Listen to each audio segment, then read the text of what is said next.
Hey, what's up? So yesterday, today's the 18th, I believe. Yesterday, I was able to check off the first goal for 2023 deer season that I had, which is to encounter a mature whitetail from the stand. So I decided yesterday that I just needed to go hunt. I wasn't having a great day. Just kind of mentally needed the break. And my wife agreed to let me go. She was like, I got the kids, go ahead. So I went and I was like, there hadn't been a lot of movement at the food plot. It's been cold. It was cold yesterday. They gotta want some green. So let me go hunt the food plot and see if maybe today's the day they start moving again.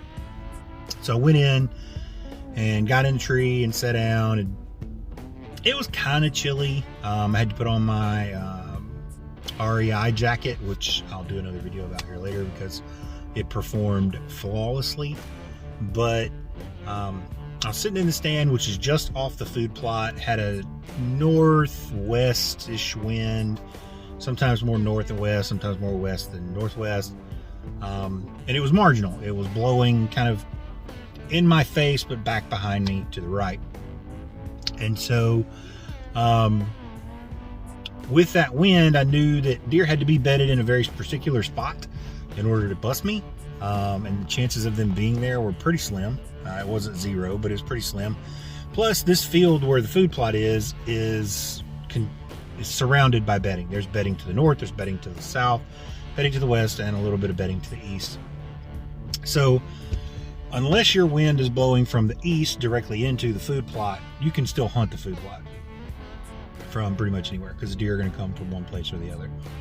So anyway, sat there. My camera goes off at 5:15, 5:20.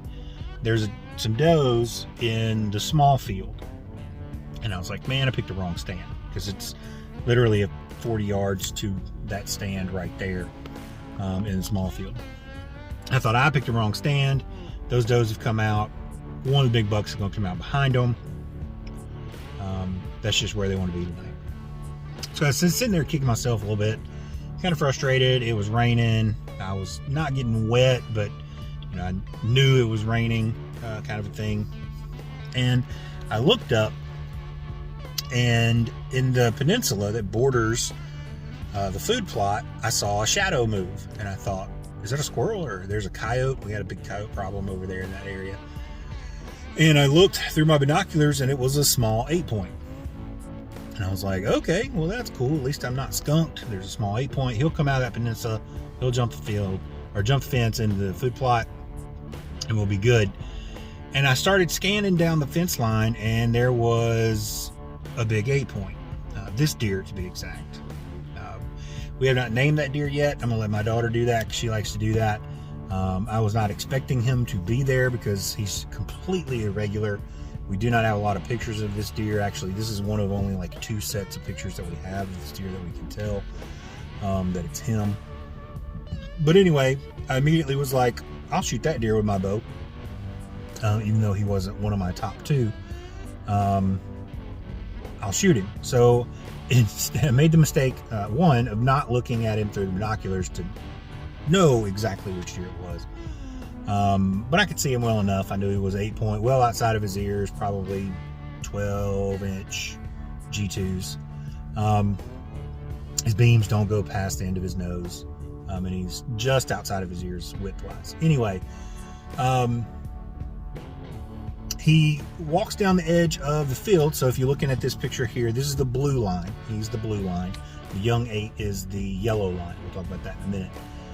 But this deer walks down the edge of the field and comes right to me. Instead of jumping into the food plot, he's coming to me. And I figure he's going to turn and go to my right, which would be east. Down the fence line, they're headed somewhere else instead of the food plot. So as he gets closer, I have one shooting lane. It's probably an 8-inch by 10-inch hole that was covered by a limb that I cut to actually get it out of my face, not necessarily to cover it for a shooting hole, but it created a shooting lane. And he's going to walk right to it. So he does. He comes right to it. I come to full draw. I put my 20-yard pin on his shoulder before he steps into that opening. And when he steps into that opening, I go to grunt at him to stop. Now, I need to pause here and say, this is the first interaction with a mature deer that I've had in 3 years on the hoof. So that's why I set a goal. Like, I had a bunch 3 years ago and a bunch the year before that, but the last 2 years, I have not had any interactions with mature deer at all. So I see this mature deer and I'm trying to maintain my composure and push down my adrenaline. So as I'm pushing down my adrenaline, I think it kind of got the better of me, because instead of going meh at the deer, I went meh really, really loud. And he came unglued, as you can expect, and he looked like one of those like dogs trying to get away from something that really scares them. He just kind of and took off running, and he ran about 50 yards and stopped. You can see that on the map. And when he did, he turned and looked, and him and the small 8 were looking kind of in my general direction, not necessarily at me, but in my general direction. So I had my grunt call on my arm, as I do when I bow hunt, or gun hunt for that matter. And I grunted at him real soft a couple of times. And when I did, the small 8 decided to come check me out. He was like, oh, there's another buck over there. So he starts walking my way. Well, the big 8 then dropped his guard a little bit and kind of started walking my way. Well, the small 8 did not walk through the shooting lane. I wasn't going to shoot him anyway. He walked kind of north of it, just outside of it. And I thought, well, maybe the larger 8 won't do the same thing. He'll come back down the same track, fingers crossed. So I got ready again. Well, the small 8 got downwind, and the wind, the wind blew and it swirled a little bit. And when it did, he threw up his flag. He didn't blow, but he turned and kind of trotted back off where they came from. Big 8 followed him, and end of the story. So that was it. I had an experience. I almost could have killed him if I hadn't grunted, or grunted the right way. Probably could have. Probably would be showing you a deer right now instead of talking about one. But I'm not frustrated. Normally that would frustrate me, but it was a goal. It was the ability to have an interaction with a mature deer, to put myself in that place. And I did that. I was successful at that. I played a marginal wind. I was blessed by God to send that deer that way. So I'm actually really, really, really excited. This morning we had Bandit in the small field and at the pond in daylight. So I know that he's not boogered. We have not seen Fatty Fat in a couple weeks. Actually, about a week since the last picture. About 10 days exactly since the last picture we got him. So fingers crossed he's okay. And he'll show back up here in the next couple of days. But man, it just really, really jazzed me up. Even though I didn't kill that deer. He wasn't the biggest deer. It was a really, really good interaction, and something positive that we can learn from.